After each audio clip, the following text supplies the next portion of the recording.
All right, I'll call us to order. Ms. Mayfield, the roll call, please. Yes, sir. Ms. Glover? Here. Mr. Green? Here. Mr. Hugo is running late. Ms. Hughes? Here. Ms. Thomas? Not here. Mr. Tillett? Here. And Mr. Walker? Here. Thank you. The minutes have gone out. Anyone have any discussions or any edits to the minutes as presented? If not, can I get a motion to accept the minutes? Move for approval. Okay. A second? Second. All in favor? Aye. Any opposed? Okay, the minutes are passed. And now to updates and discussions.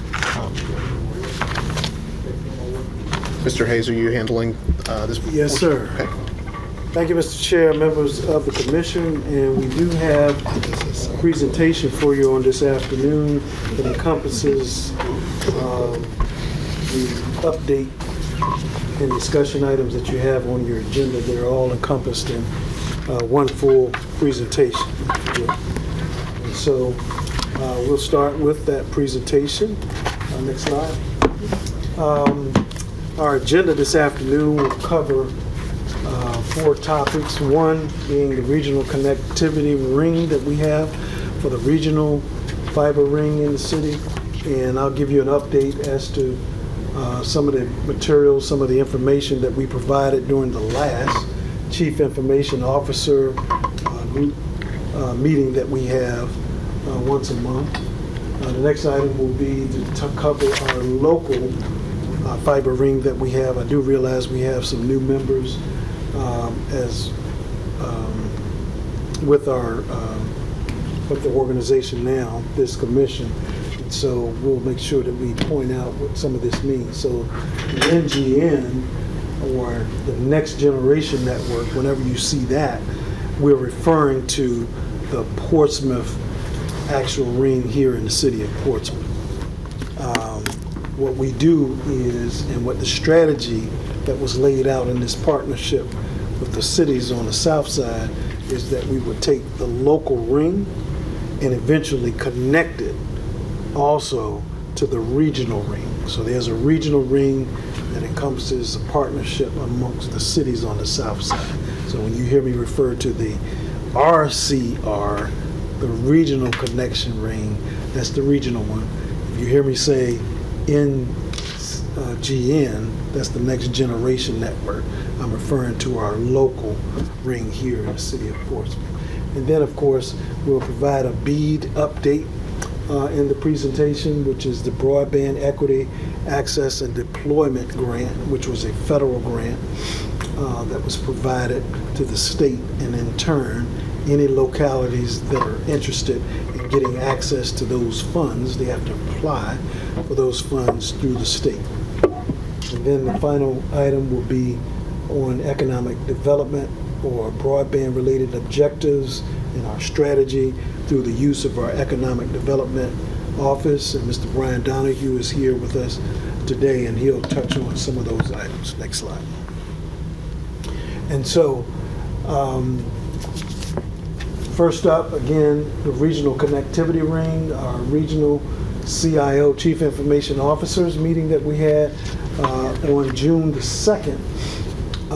Some of the items that we discussed, we thought it very important to return to our roots, if you will, or the original purpose for this partnership on the south side and what the plans are in the future. So when those discussions initiated originally for this partnership, the whole idea, first and foremost, and the primary function and primary objective was for public safety, right? And it's important that we know what these two, the primary and secondary objectives were, so that we don't, kind of have mission creep and then we forget why we even did this in the first place, right? Because we've got a lot of players that are now converging on the region and the city that are interested in providing internet service during this time.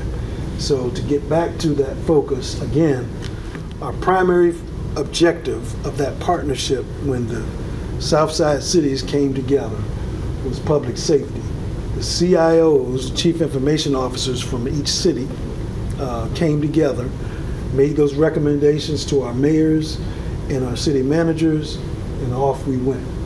And it was for making sure that in this region we remained a certain level of interoperability amongst our public safety agencies. In other words, we wanted to make sure that we had next generation 911 services, which each city has been working on getting themselves up to speed. Portsmouth was the first to complete that and finish that. So we now, in our 911 center here, have next generation 911 technology. ASINet is another version of the recording, etc. NICE is what you'll hear as a part of that recording.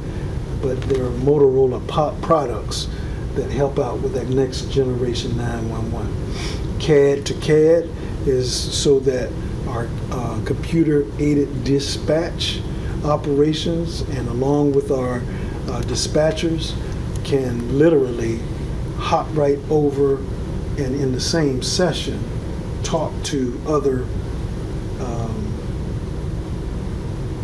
dispatch offices or 911 centers in the region.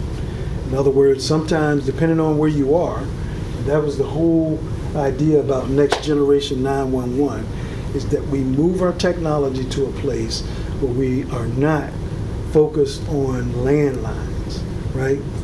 Traditionally, our 911 centers everywhere in the country were designed in such a way that they could deal with a landline. If somebody called from their home telephone, it would show up in the dispatch center and they would know where to send our response to that emergency. Well, with the advent of these devices that just about 85-90% of our populations now carry, well, there is no proliferation of landlines anymore, but we do need to make sure that we can get 911 to you if you have an emergency. So, that being the case, next gen 911 will make that a possibility, right? And then the secondary purposes was to create opportunities for sensors and all types of technologies to help us with being a smart city. And that being the case, we will be able to deal with storm sense and flood vision to know and detect where there are floods in the city. Then we can automatically let folks know where those heavy areas are, etc.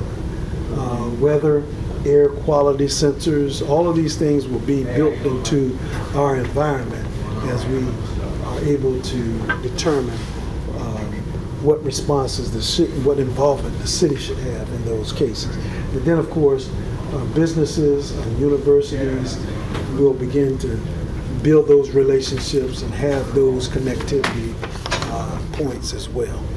Next slide. I think, did you have a question? Yeah. Let's hold the questions if we could to the end. Is that okay? Sure, yeah. Is that all right? Yeah, it's good. Okay. The local ring here that we have, the next generation network ring, our strategy is to have all of our community anchor institutions connected to our all of our facilities and community anchor institutions connected with a 10 gig circuit, right? That's the focus that we have for the overall connection ring here in the city. Right now, I think Councilman Hugel last meeting asked the question about a plan for the plan. And so we put together here in phases and to share that plan for the plan today. Phase one is that we shared this with you last meeting, that 10 of those community anchor institutions we plan to connect 10 of our locations and community anchor institutions by the end of this year. So by the end of 2025, we'll have those sites connected, right? And then the plan is that for phase 2, next round, we'll be focusing on our libraries, our recreation centers, affordable housing units with PRHA, and then by the end of 2026, we will meet the objectives of the grant that we are applying for now. So that SEID grant, we have submitted a preliminary request, and then by July, I think it's 18th, right? Well, we're going to apply. The By July deadline 18th, yes. by July the 18th for the actual full application. And then the final phase, which is phase 3, we're going to hook up any and all other community anchored institutions that we have. And by that time, we would have budgeted out. We would do an update on what that budget looks like to finish the rest of that at that time. Now, mind you, this is the city side, right? But it is our plan to invite and have open also the opportunity for our schools, Portsmouth Public Schools, to be a part of this connection as well. So the local ring, our NGN, it runs all across the city in a total of 55 miles, weaving all throughout the city. And there are connections in the vicinity of our schools. We just don't have last mile connections to our schools, but the backbone itself runs near the schools. And so as we have these conversations with them, we'll make those determinations, those decisions of when they want to hop in for this connection and investment. Next slide. This is simply a map of the community anchor institutions that we have, and I just went over with you the phases that we have as far as our plan goes, and this map just kind of lays that out so that you can see where those locations happen to be. Phase 1 are purple, the phase 2 connections are green, and then phase 3 of those remaining ones are in blue. And of course, you see the backbone of our local fiber ring here in the city is the red connections. And you all have that in your presentation. Next slide. This is pretty much what you just saw, but a table listing those sites out. So in phase 1, it kind of lays out what buildings we are targeting and trying and will have connected by the end of this year, phase 2 and phase 3. Now, there will be, and I'm sure Mr. Donahue will touch on it from an economic development standpoint also, as an optional place here. As we are making these runs, there will be strategic opportunities for some of these optional places like the casino, TCC campus, and SIPSA, which is on Victory Boulevard. Next slide. This is just a design, if you will, that shows us how we're going to get to what the cost of running this plan and the design for the plan. Councilman Hugo's question the last time for having a plan for the plan, and why we mentioned that even the first phase might only be done by the end of 2025 and not the whole thing. I think you were very interested in knowing why does it take so long, etc. Well, sometimes you'll see people give, I would say false hope for trying to get the thing built and out, as opposed to what the approach that we're having now is to literally walk the sites with the engineering and everything so that we can be accurate when we finally tell you where and how much the cost will actually be. That's the approach that we're trying to take. Next slide. The facility connection strategy, again, by the end of 2025, is going to serve as a construction Bible, if you will. It's going to be what we use as a document that can keep us guided and focused on building out the first phase, second phase, and third phase. Again, there's a grant that we're applying for, the SEID grant. Again, we've already done our preliminary application. We submitted. We plan to submit the full application July 18th, and then we'll find out the award, whether we get awarded September 1. RFP for internet service providers to serve the MDUs and other customers needed will happen in mid-2026. Next slide. And then, of course, what it means with this grant to the city of Portsmouth. The regional competitive grant, we submitted it, I mentioned that July 18th. Portsmouth is the highest need category in this grant. They're talking about, what cities are there that are distressed localities, meaning from an economic standpoint. And you'll see, and I have a map that's going to show some of the distressed localities across the Commonwealth of Virginia. And you'll see in just a second how in this part of the Commonwealth, Portsmouth is literally the only one that's sitting there. So we hope our chances are great for getting this grant.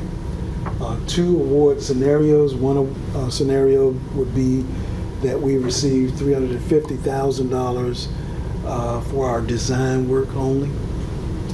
Then, of course, there's an opportunity, maybe we'll get a $500,000 award, and if we do so, we'll do the design work and also use some of those resources for the construction and equipment to light up some of our community anchor institutions in phase 1. Then, of course, cost avoidance from the subsidy can be used if we get this grant. Many of those digital initiatives that we have, or the flexibility of hooking up more institutions in phase 2 and 3. Next slide. This is a depiction of what the Commonwealth, the Southeast Crescent Regional Commission deems in terms of those localities, right? So they have these categories of distressed counties, transitional counties, and attainment counties. You'll see to the bottom right of the Commonwealth, you'll see that little red dot is reflecting the city of Portsmouth, where we land. And the other distressed communities that you can see are a little bit more central and west in the Commonwealth. Next slide. The BEAD deployment program, or Broadband Equity and Access Deployment Program, the current status is that the restructuring application process has been released as of Friday.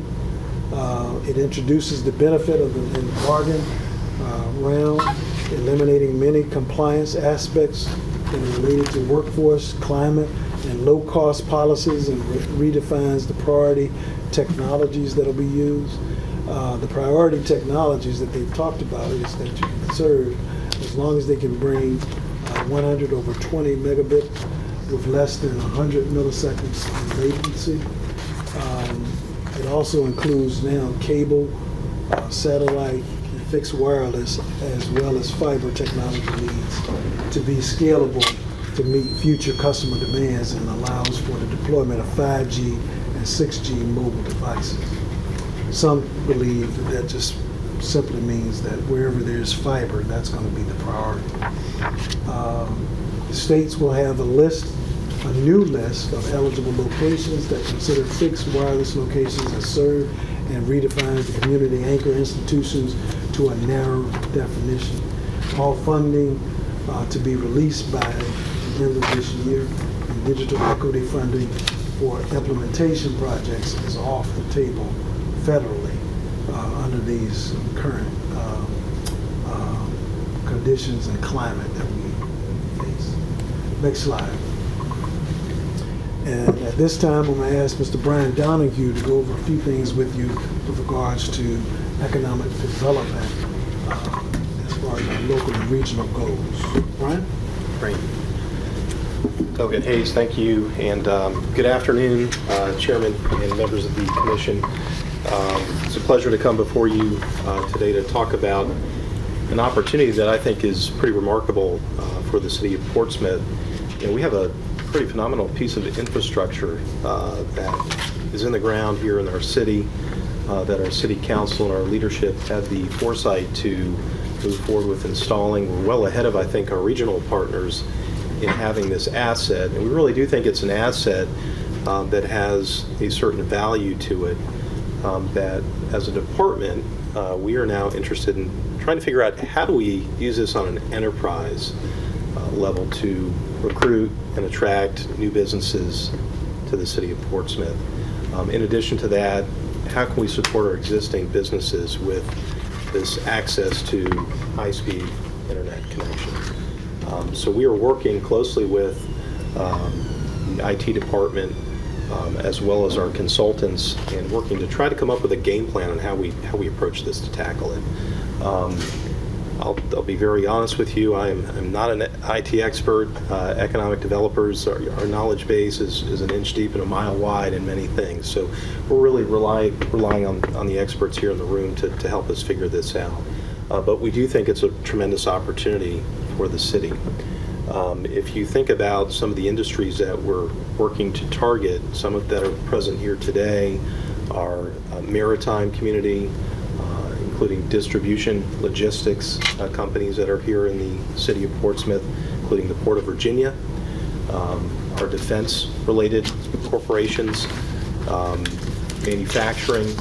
These are all things that are driven by data, right? Some of them are fairly heavy industries, but behind that is data. And we think this is something that we can utilize to incentivize businesses to come to the city and expand in the city as well.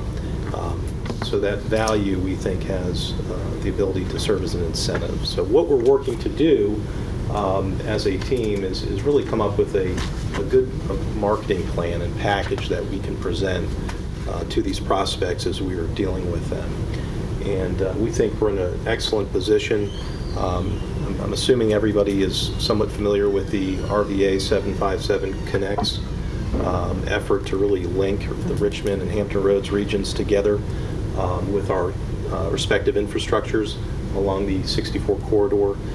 We're really, in between these subsea cables in Virginia Beach connecting to the globe and Northern Virginia, where 70% of the world's internet traffic moves through.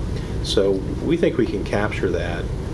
Our play, I don't think, is for large-scale data center development. Quite frankly, we don't have the land for that. But I think on a smaller basis, whether it's working with IT companies, cybersecurity, maybe startups that are in the industry as well, but supporting our existing manufacturing industries also. So we are in the process of working with our partners to do that, to come up with that plan, some marketing materials that when we're out and about as an office, whether it's domestically or internationally, we have that as another tool and resource in the toolbox that we can promote Portsmouth with. So you'll be seeing us, I think, more frequently. My colleague, my Assistant Director, Charlie Bauman, was not able to attend today. He had planned to be here, but I'm in his place. You'll be seeing us at more of these meetings. So in addition to the Portsmouth Network meeting, we'll be at the Southside Regional Network meeting as well. And we've been having conversations and meetings with our colleagues in Virginia Beach and elsewhere to really figure out how we work collectively to do this, but our focus obviously is Portsmouth. And we've already begun having some conversations with our business community about this asset and their potential interests, and we're going to be doing that regionally. So we're working with organizations like 757 Collab and Innovate Hampton Roads to make them aware of this opportunity and also get their input to how we can work together to promote this. We do think it's something that is worth promoting. There's a high demand for this, as I think you're all aware. Data is driving really everything that relates to our economy today. I'm happy to answer any questions you may have. Again, my knowledge base is somewhat limited, but I've got my partners here to help with that. So thank you. Thank you so much, Brian. We appreciate you. Next slide. And the only thing left is pretty much to say that we make the same offer that we did the last time, and that is, if you all have topics that you'd like to see that for us to cover and bring to future meetings, please don't hesitate to share those items with us. Next slide. And we're now at the point of Q&A. Mr. Chair. Mr. Walker, you had a question?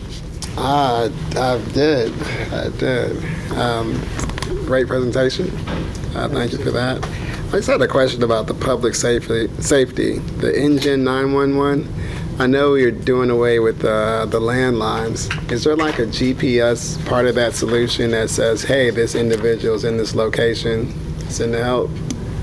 Yeah, so original 911 centers started to bring on the technology that could try best it could to tell you laterally longitude, what location that the call was coming from the landline. Next Gen 911 not only can tell you where, the street address, it can also tell you, what floor the call is coming from. Really? So, yeah, it's just that good. In fact, we have versions to come with our software that we have now that's installed in the 911 center that will allow the dispatcher to receive the call, and once the call comes in with a ping, they send a link to that individual that made the call.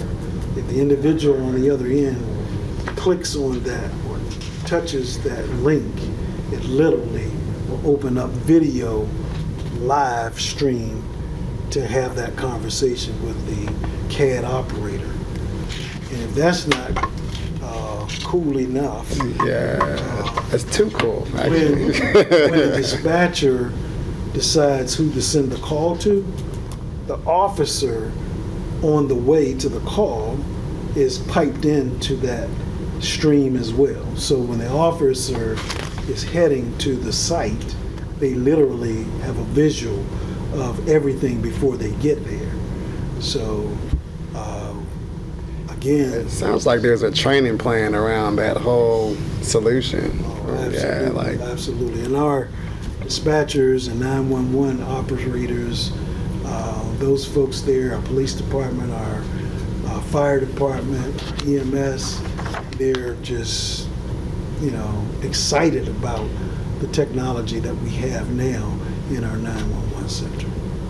Yep. Is there any privacy issues when it comes to that, though?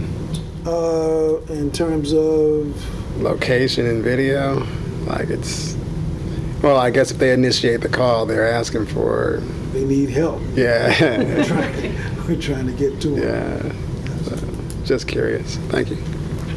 So you used the word officer, but then you said fire and rescue. So I'm assuming that EMT, all first responders would have access Oh, to that absolutely, technology. yeah. But I'm healthcare IT, so but of course my mind is going, the triage can start before they ever get there. So that's incredible.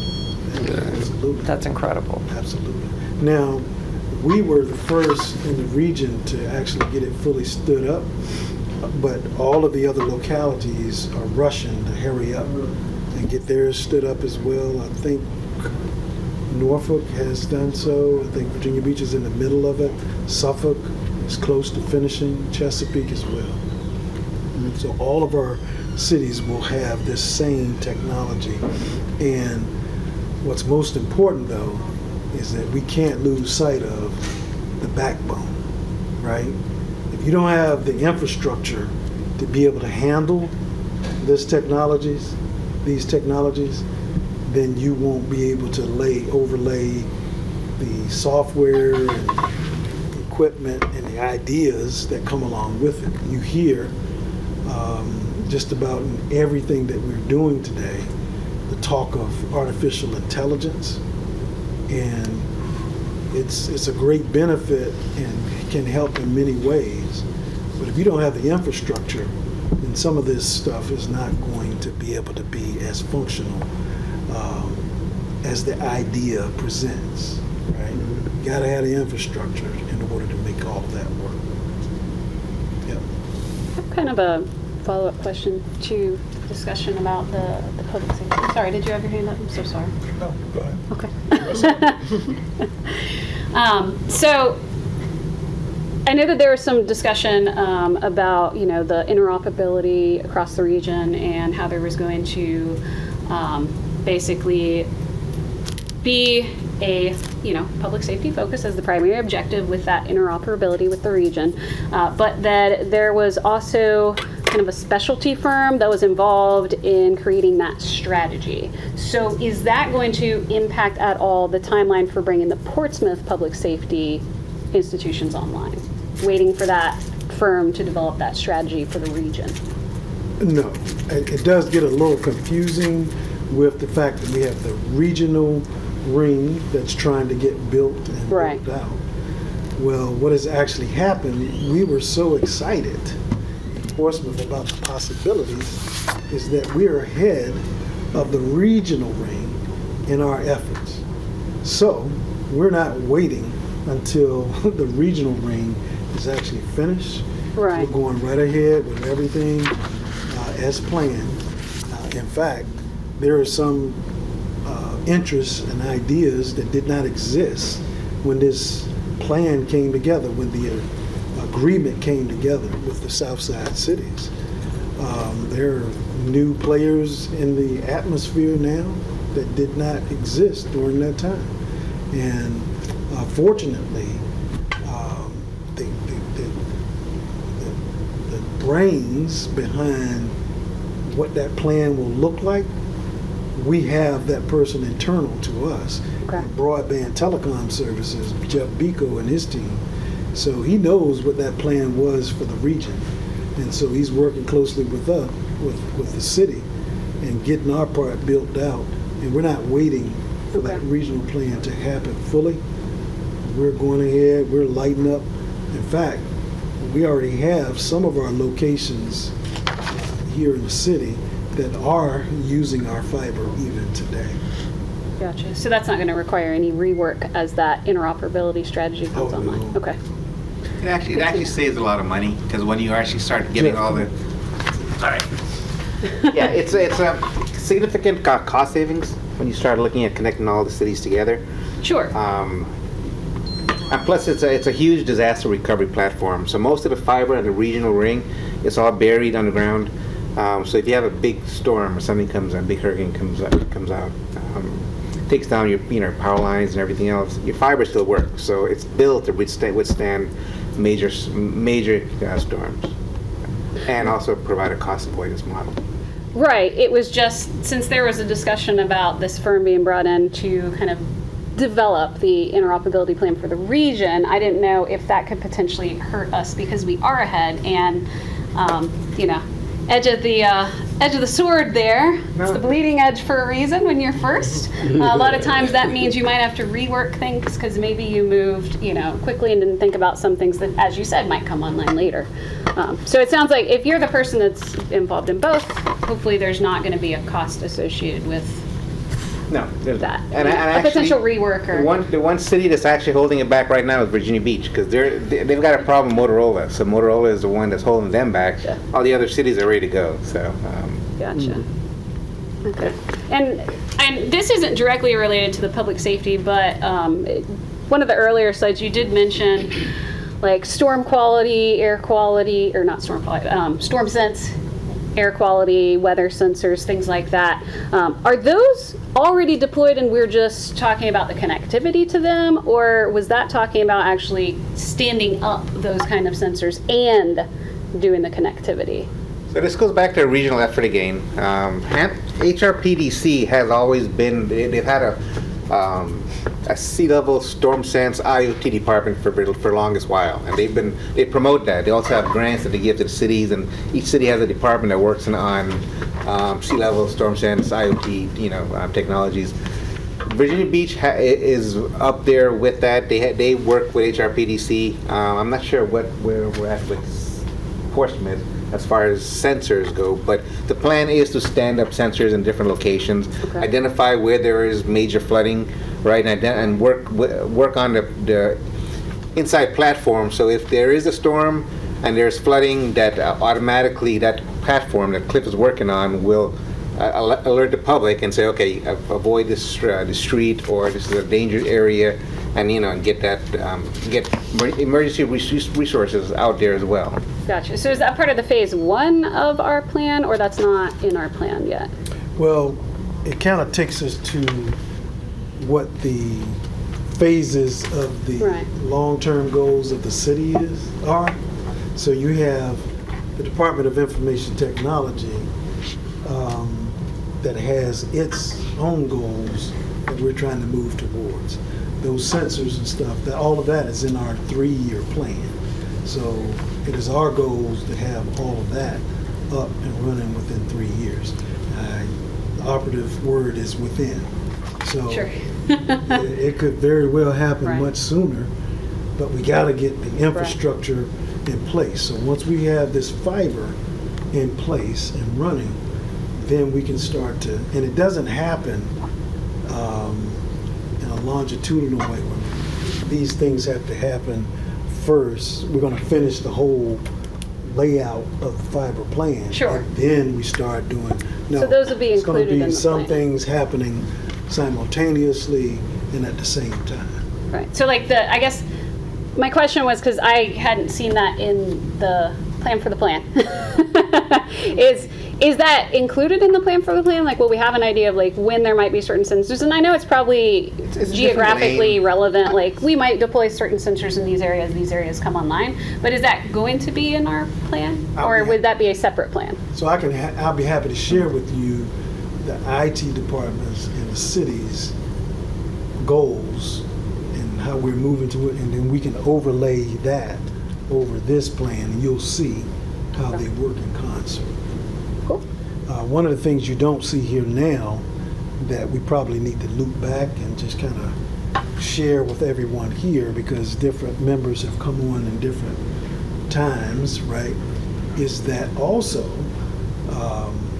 one of the things that we did not list today, but we've talked about in the past prior to you all coming, is the focus of this partnership also is to connect to these undersea cables through global links in the city of Virginia Beach. What does that mean? It means these super fast, high capacity, very reliable cables is what everybody wants access to.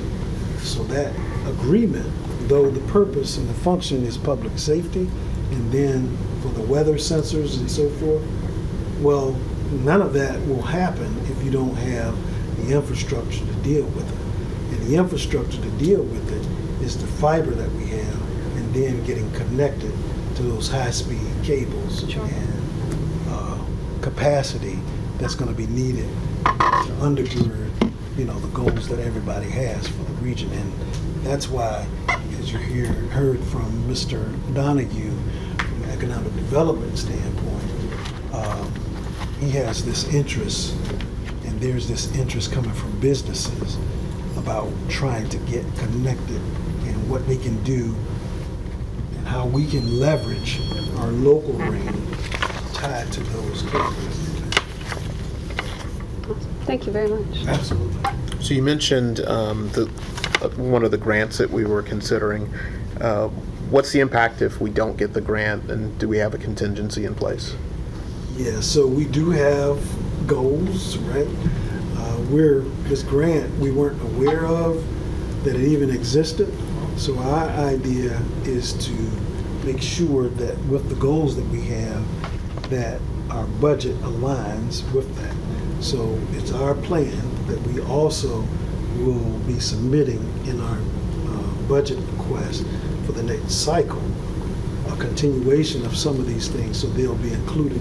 Council will hopefully approve in our next budget. All of this is on the radar of Mr. Carter, the city manager, so he's kind of driving this thing and making sure that council's aware as well. And that's going to be a coordination that we need to really, really make sure that we have happening. As this commission, you all, or authority, you all see what the plans are, but that coordination needs to be in place with the city manager and so on. And that's why we're here as a department that reports to him. And we'll keep that coordination going as we go forward. Thank you. So I have several questions. Yes, sir. Get my pen ready. So kind of rewinding a few meetings ago, we were at 98% for a long time, and the Churchland Bridge was the last thing that needed to be connected. Is that done? Are we 100% now with our backbone? So it was 2 items. It was the Churchland Bridge, and it was a very, very small segment Suffolk. of 75 feet. And we needed the approval of the city of Suffolk to do that. Well, a couple of things have happened. Churchland is finished. Fiber is finished going across the Churchland Bridge. But when it comes to the Suffolk area, they gave us permission. But underneath the overpass is a railroad. And for a year, we've been waiting for the approval of Norfolk Southern to let us just connect that 70 feet. And we're just leaning on them, keep asking them to go ahead and approve for that to happen, and it hasn't happened yet. That doesn't stop us from lighting things up with our fiber ring. That purpose is just to make sure that we have redundancy, so that if something happens and something gets spliced from this leg of the network, it'll just keep on going in the other direction and get to those cables in the city of Virginia Beach. So worth asking the mayor to call somebody in Norfolk Southern to get this unstuck? Mayor or the manager? Well, if the manager hasn't called, then the manager. If the manager's called and still getting the runaround, then the mayor. Got I mean, this is of interest to the city, and so between the manager and the mayor, if the rest of us can't get it done, we need to kick it upstairs. Okay, and then the West Norfolk Bridge fiber that the region wanted, have we done the deal, and were we gonna sell that fiber to them or lease that fiber to them? So the idea was, and thank you for bringing that up, Councilman Hugel, when we ran our local ring, we laid out a pipe first, all the way around the city, right? You don't put your fiber in the pipe too soon, Okay, because it could get damaged or something. So you just build your pipe first, and you build the pipe in such a way that it's excess capacity. And going across that West Norfolk Bridge, we had excess capacity. Oh, thank you. And the regional ring also paralleled that track.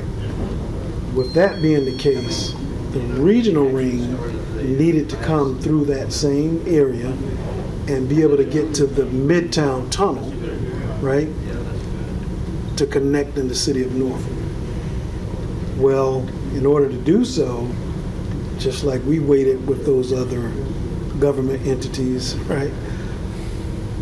The regional ring needed to get across there, and VDOT was their track to do so.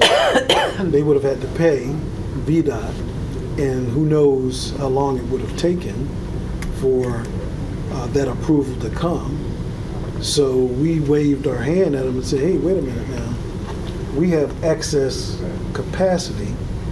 You can just come right on through our pipe here, and you can get some of our strands that we have, and you can pay us. And so they submitted to the city of Portsmouth $1.3 million for that to happen. And so that has happened. Okay. So the we deal's now done. have that $1.3 million. Okay. So now I'm on the plan for the plan slide. Yes, sir.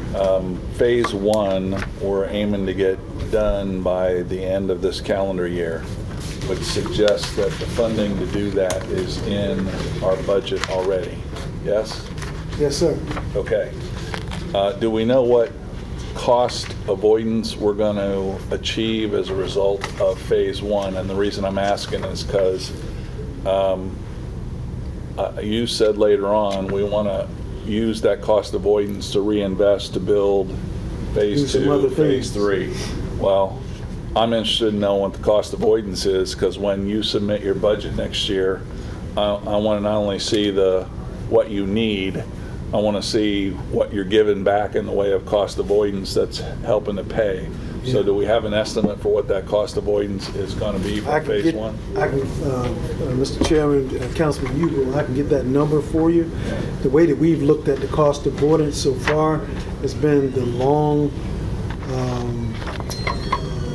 vision of cost avoidance, but haven't broken it down per phase.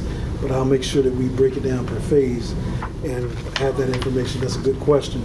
We'll have that for you.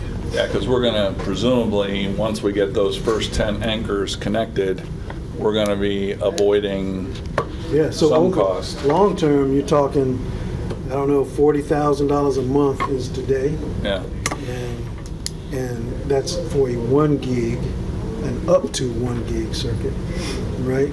For our community anchor institutions and government facilities. All of a sudden, that's going to turn to somewhere around $7,000 or $8,000 a month. So you're going to go from 40 to 8. And the capacity and speed is going to go from 1 gig up to 1 gig. It's going to go to 10 gig circuit. So not only faster speeds, more reliable speeds, and a lower cost. And that's the snapshot of the cost today. Yeah. The way we're getting all of this attention and interest from various ISPs in this space, that might drive the cost down even more.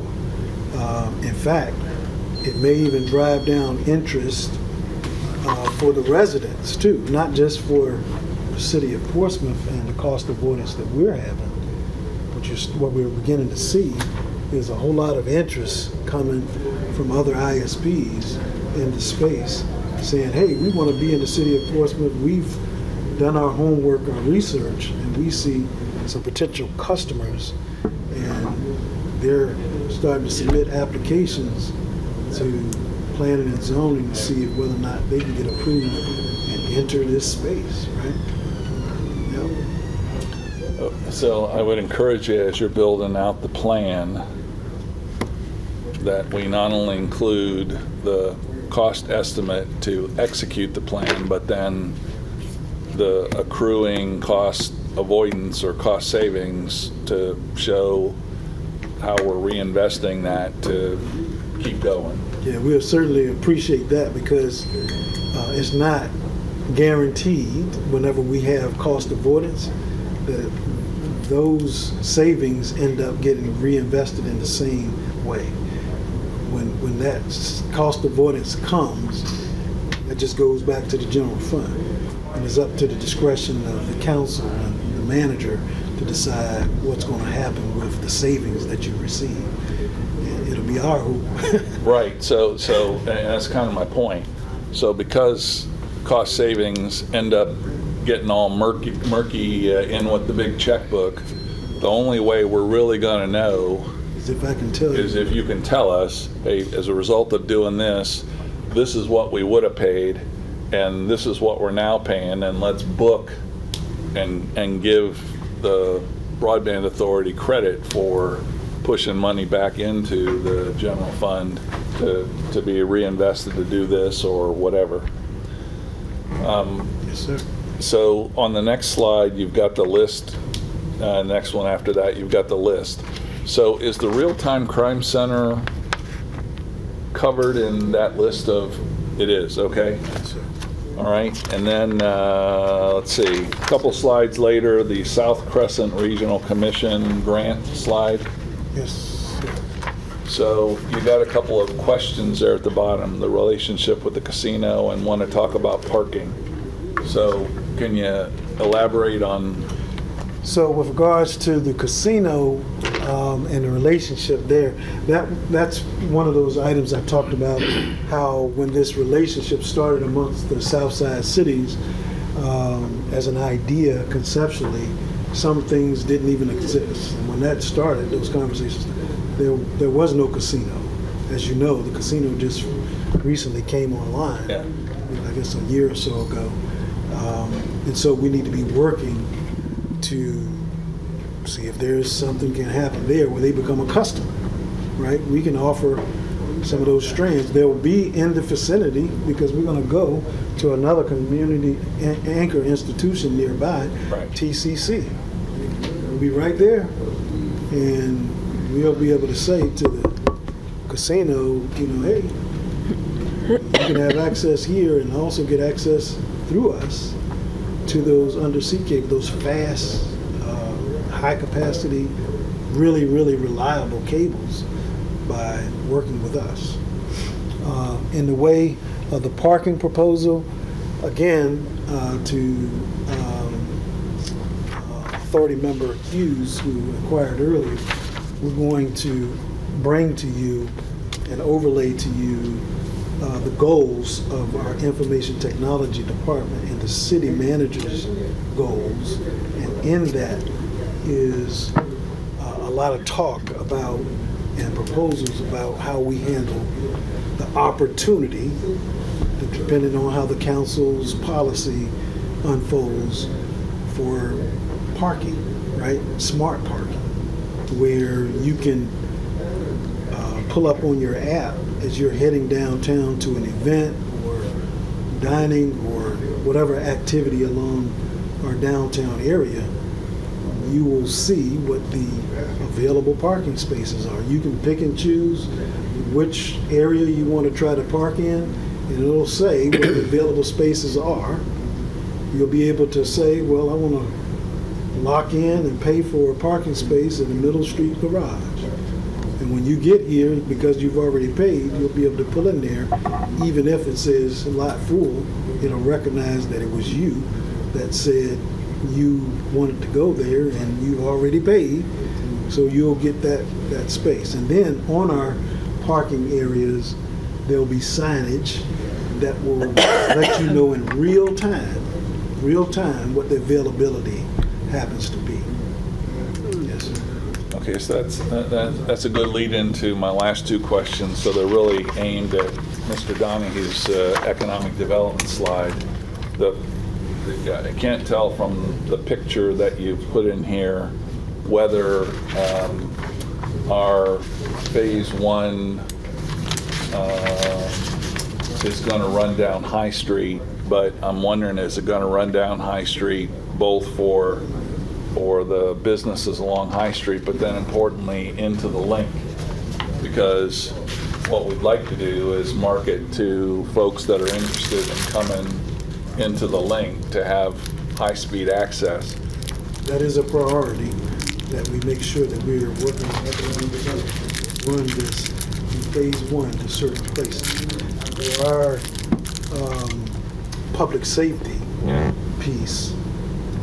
Our locations for the police headquarters right now is on High Street, right?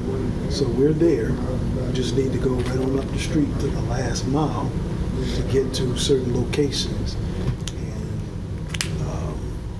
tell you, and Mr. Donahue can tell you, we've been having conversations with some folks along that area that we really need to get to and provide that for. So that being the case, that backbone is right down the street. Folks will be right on. And then my last question, again, on the economic development. So I get it that you are a mile wide and an inch deep on IT, but there, between the IT department and some folks on this commission who are a mile deep and half a mile wide, we need to assemble a story. I mean, if you're going to go sit in front of a business, you can't have an inch deep story.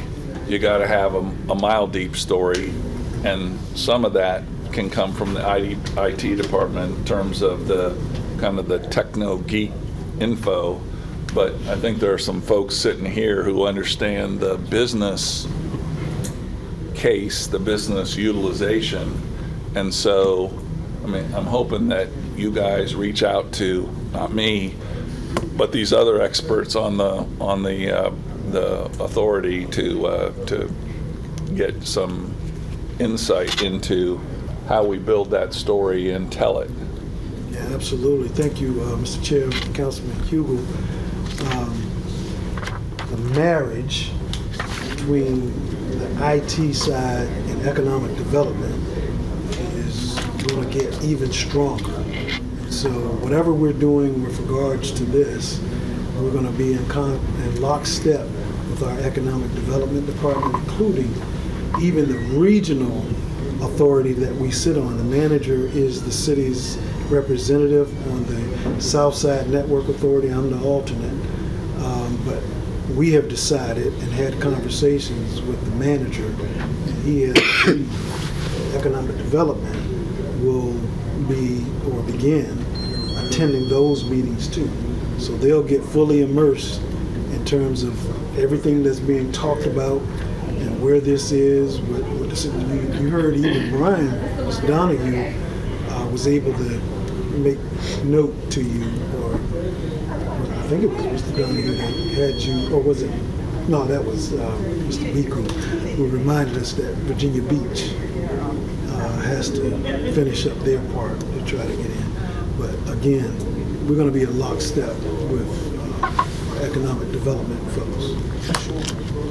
Just, if I can just add to that, it's important that we're involving the business community in this as well, because it's important to know what their needs are.